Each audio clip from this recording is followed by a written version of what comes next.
Bueno, como les decía, estamos celebrando, acabamos de empezar nuestra serie nueva de sermones. Las semanas anteriores estábamos hablando sobre tener una nueva actitud. ¿Cuál es esa nueva actitud que íbamos a tener hacia nuestros hermanos, ante las cosas, ante las necesidades que me pasan? La semana pasada nuestro querido reverendo señor pastor hablaba sobre nuestra nueva vida, cómo nuestra actitud nos va a llevar a tener una nueva vida, una nueva esperanza. Y todo lo vamos conectando. Y el día de hoy estamos hablando sobre un nuevo milagro. Cómo nosotros como personas vamos a reconectar todo y nos va a llevar a hacer un milagro. Como les decía al principio, hablamos mucho de que los milagros, que el milagro este, que el milagro aquel, pero ¿realmente sabemos qué es un milagro? Si yo les preguntara ahorita a ustedes, o nada más levánteme la mano, ¿alguien sabe qué es un milagro? Levanten la mano. Nadie sabe. Ok. No, Cori, se me extraña Cori que no sepa qué es un milagro. Bueno, para los que se nos ha olvidado qué es un milagro es un suceso extraordinario o maravilloso que no se puede explicar por las leyes regulares de la naturaleza y que se atribuye normalmente a la intervención divina de Dios. Son sucesos extraordinarios que provocan admiración o una sorpresa. ¿Cuántas veces no hemos estado en el hospital o hemos conocido a gente y los doctores han dicho es que realmente es un milagro, porque no puedo explicarme cómo pasó?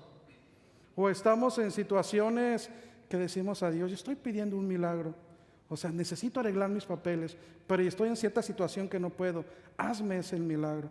Es donde Dios actúa a través de nosotros. A mí me llamó mucho la lectura, la primera lectura, cuando yo la leía al comienzo que me llegó el boletín. Dije, ¿dos párrafos para una lectura?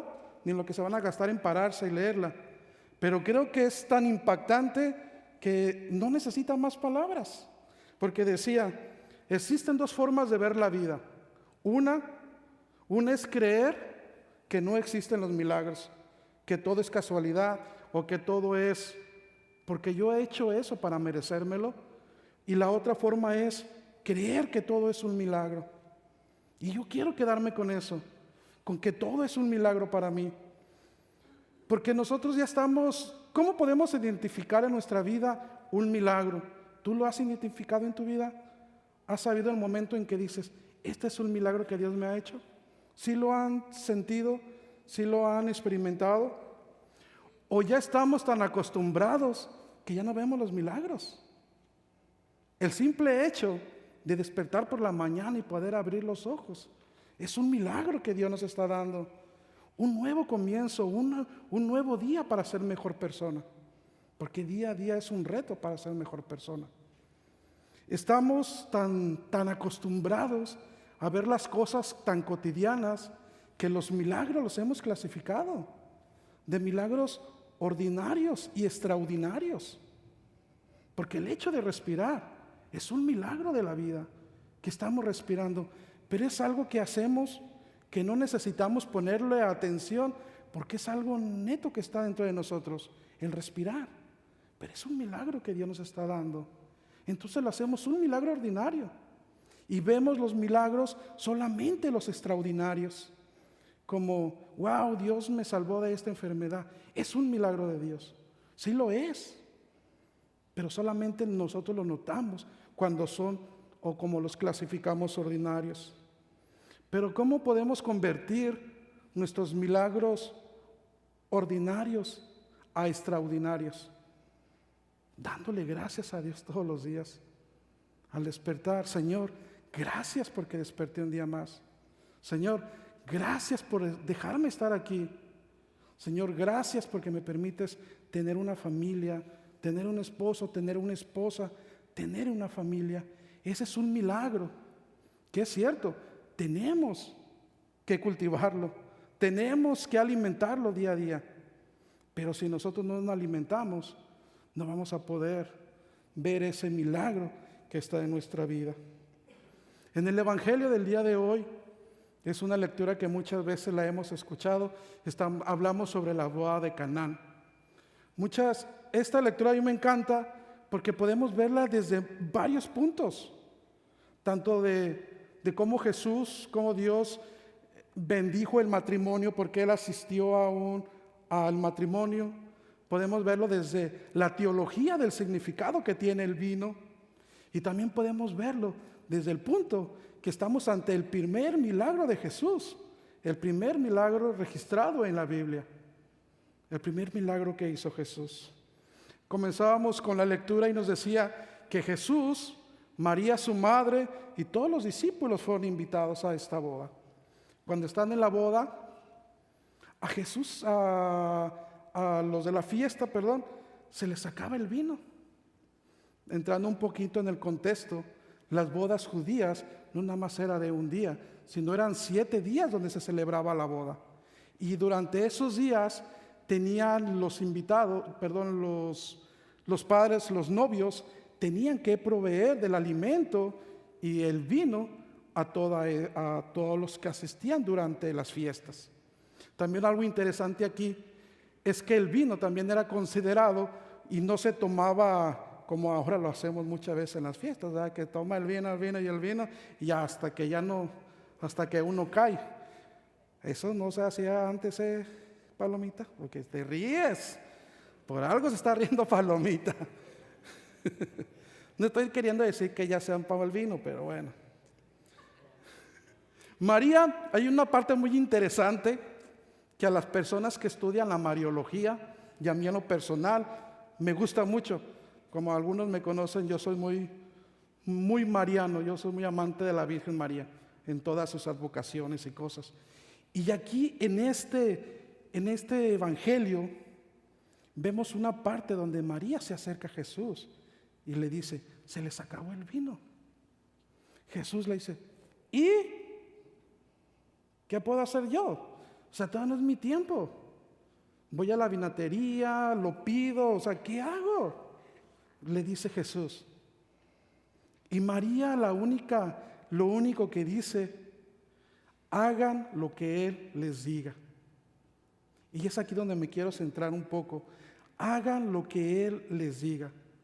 Muchos de los estudiosos de María, de la mariología, toman esta parte como el único mandamiento de María, como la única parte donde María tiene una intervención tan importante y tan mandatoria, donde dice, hagan lo que Él les diga. Y si nosotros lo tomamos hoy en día y cuando nos rezamos y le pedimos a la Virgen recordar esas palabras, hagan lo que Él les diga, nos va a cambiar nuestra vida. ¿Por qué? Porque Jesús, su principal evangelio, lo que principal que vino a traernos fue el amor. Y si nosotros damos amor, estamos haciendo lo que Jesús dijo. Y también otra parte interesante, cuando Jesús le dice, ¿qué quieres que yo haga? No le dice, ¿qué quieres que yo haga, mamá? Le dices, ¿qué quieres que yo haga, mujer? Le dice, mujer. Y podrías decir, ¿por qué se dirige a su madre como mujer? ¿Por qué? Porque le está dando la importancia ante la sociedad de esos tiempos al llamarle mujer. Y recordamos la creación cuando Dios dice, yo la hice hombre y mujer. Lo pone al par, le da la importancia.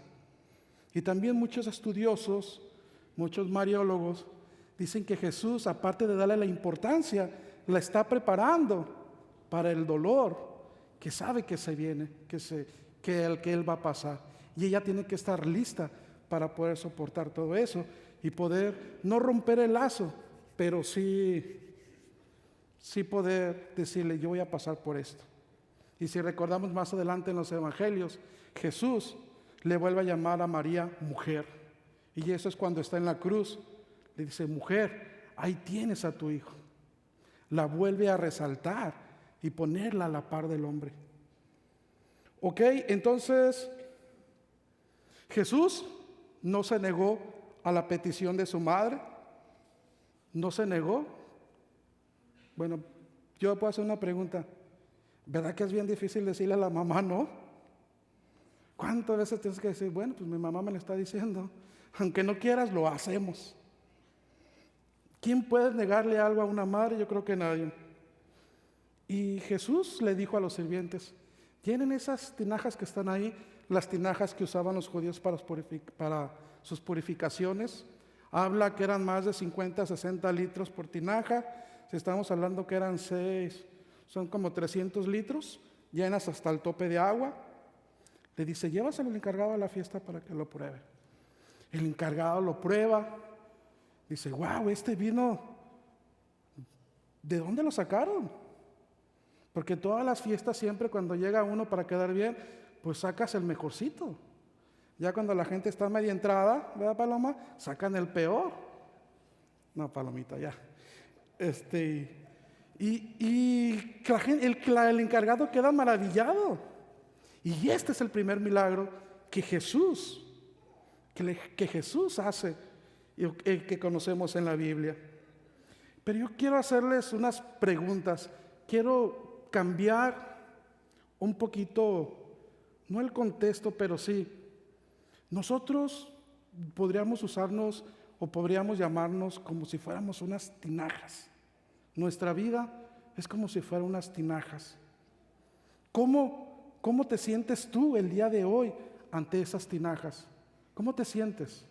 Bueno, yo sé que unos estamos más tinajones que otros, pero vamos a ponerla en un contexto de una tinaja. ¿Cómo sientes que tu tinaja está el día de hoy? Que tu vida está el día de hoy. Puede ser que esté vacía. Puede ser que esté vacía. Puede ser que esté agrietada tu tinaja. Puede ser que esté agrietada tu vida. Incluso puede estar rota tu vida. Porque decimos, ante tanto milagro, ante tantas cosas, Dios, ¿por qué permites que pasen las cosas? ¿Por qué permites que nuestros seres queridos se vayan? ¿Por qué permites que pasen tragedias? Eso también nos puede llevar a vaciar nuestras tinajas. ¿Cómo podemos llenar esas tinajas? ¿Cómo podemos llenar nuestro cuerpo? Hay una fuente y como decía en el Evangelio, las llenaron de agua. Nosotros también podemos llenar nuestras vidas, nuestras tinajas de esa agua, de esa fuente inagotable que es Dios. Esa fuente, esa agua nunca se va a acabar. Y hay que llenar nuestra vida de esa agua. Hay que dejar que nos desborde. Dejar que Jesús nos convierta en ese vino. Que nos convierta en el mejor vino para que seamos capaces de embriagar al mundo, pero de embriagarlo del amor de Dios. De ese amor que cala, de ese amor que quema, de ese amor que se siente. Y que nuestra vida, que nuestro actuar, que a veces es difícil porque todos pasamos por cosas, todos tenemos arranques, todos tenemos fallas, pero también todos podemos ser hacedores de milagros, todos los días, en cada momento. Que nuestro actuar sea siempre, busquemos que sea el reflejo de que Dios nos ha convertido en ese vino que nos va a embriagar a todas las personas que estamos a su alrededor. Yo cuando estaba estudiando para este día, me encontré con una lectura que decía que un incrédulo le había preguntado a una persona que se acababa de convertir, que le decía, si es cierto que Jesús transforma el agua en vino, dile que transforme esta agua que tengo aquí, que la transforme en vino, si Él es tan milagroso. Y la persona le dijo, claro que Jesús tiene poder para transformarlo, para transformar esa agua en vino, sino que también transformó mi vida en vino. Esa mi vida la ha transformado en un lindo comedor, en una linda casa, la transformó en ropa, lo transformó en zapatos, lo transformó en una vida más ligera, en una vida más agradable, en una vida llena y que ya no está llena de lágrimas ni de quebrantos, porque Jesús ha transformado eso en mi vida. Jesucristo hizo este milagro por el poder que tiene y por el amor que me tiene a mí. Es un milagro de Jesucristo que se manifiesta en el actuar de Dios. Un Dios que suple nuestras necesidades. Un Dios que siempre está con nosotros, y cuando nosotros realmente lo seguimos, Dios nos va a dar todo en abundancia. Y no necesitamos nada más que decirle: Señor, transfórmame. Señor, ayúdame. Hoy, el día de hoy, yo estoy lleno de esa agua. Transfórmala en el mejor vino, para que mi hermano, a través de mí, pueda ver los milagros que tú quieres que día a día se manifiesten. Hermanos, hermanas, que Dios los bendiga, y que el día de hoy y siempre tratemos de ser mejores.